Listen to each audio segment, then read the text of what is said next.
Varias instituciones hospitalarias, entre las que se destacan el grupo IMA San Pablo y los médicos primarios del Hospital Auxilio Mutuo, cancelaron sus contratos de servicios con PMC, MMM y MSO de Puerto Rico. Esta situación afecta indudablemente a los asegurados bajo estos planes médicos. Para explicarnos cómo afecta esta situación de salud a los pacientes y las alternativas a seguir, nos acompaña el doctor Roland Xavier, quien es médico de familia.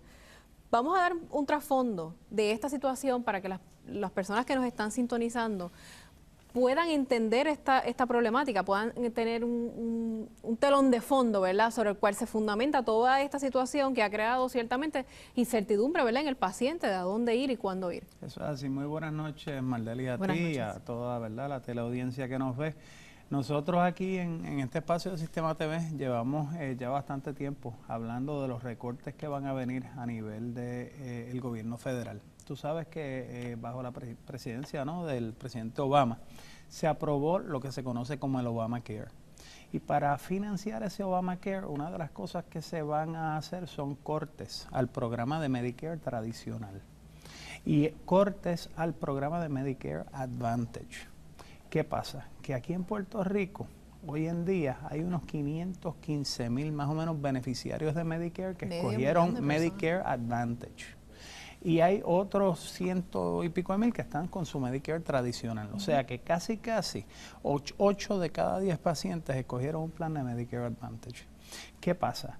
Que los cortes que vienen a Puerto Rico, estamos hablando de que ya para este año hay unos 300 millones de dólares en cortes, o sea, 300 millones de dólares de dinero menos que va a llegar a esos planes médicos para poderlos repartir a sus beneficiarios y a todos los proveedores en la cadena de servicio.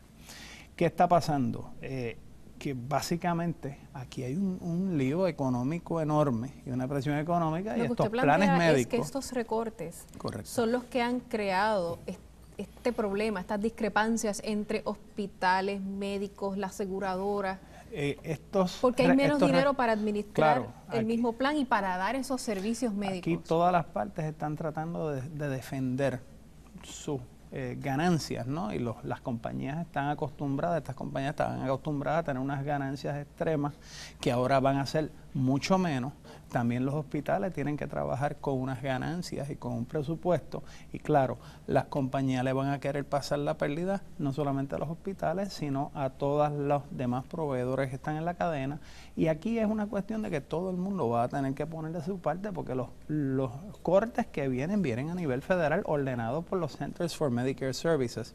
Así que sencillamente el gobierno federal ha puesto la tijera en acción y realmente eso tenemos que añadirle el corte de 2% que vino gracias al proceso de secuestro que ocurrió ahora en marzo. O sea que ya hay un proceso de secuestro. ¿Y quién se está penalizando al fin y a la postre de esto? Al paciente.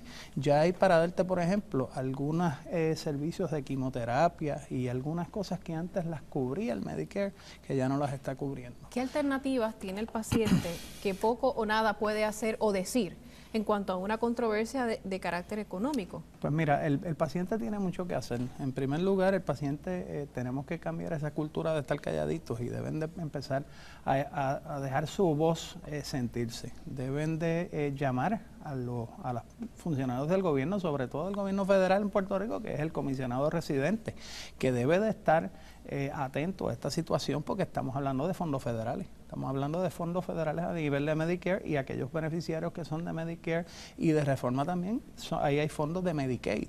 O sea que hay fondos federales y el comisionado Pierluisi tiene que ver qué está pasando aquí.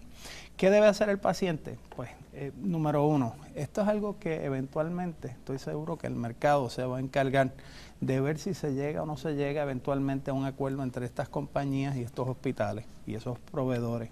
Pero el paciente pues tendrá que tomar su decisión, hacer su evaluación. Obviamente, el plan médico tiene que brindar unos servicios porque ese es su compromiso con el Medicare, con Así que los centros de servicio de Medicare. Ya sea en la oficina del doctor, en un hospital, tiene que estar muy pendiente y si entiende que necesita un servicio o un medicamento en particular, ¿verdad? Cada paciente conoce su condición y cuando está en un Definitivo. hospital conoces, ¿verdad? Tiene una noción de lo que puede necesitar, así que tiene que preguntar y exigir. Y existe la oficina del procurador del paciente o del procurador de la salud, que ahora se llama así mejor dicho. Existe también que el paciente puede quejarse, puede radicar una querella que acciona un proceso investigativo. Los procuradores de personas de edad avanzada también, porque muchos de estos pacientes pasan de los 65 años, claro. Y por supuesto pues los funcionarios ¿verdad? A nivel federal. Pero es bien importante también que llamen a su plan médico, que le pidan las alternativas. ¿A dónde puedo ir? Si yo antes iba aquí, ahora no me quieren aceptar, ¿qué alternativas ustedes ofrecen? Porque se supone que les tengan esas alternativas a la disponibilidad. Gracias por haber estado con nosotros. Obviamente es un tema que requiere muchísimo más tiempo, es bastante complejo, pero lo importante es que el paciente exija sus derechos y que sea atendido adecuadamente a tenor con sus condiciones de salud. Definitivo. Ahora seguimos.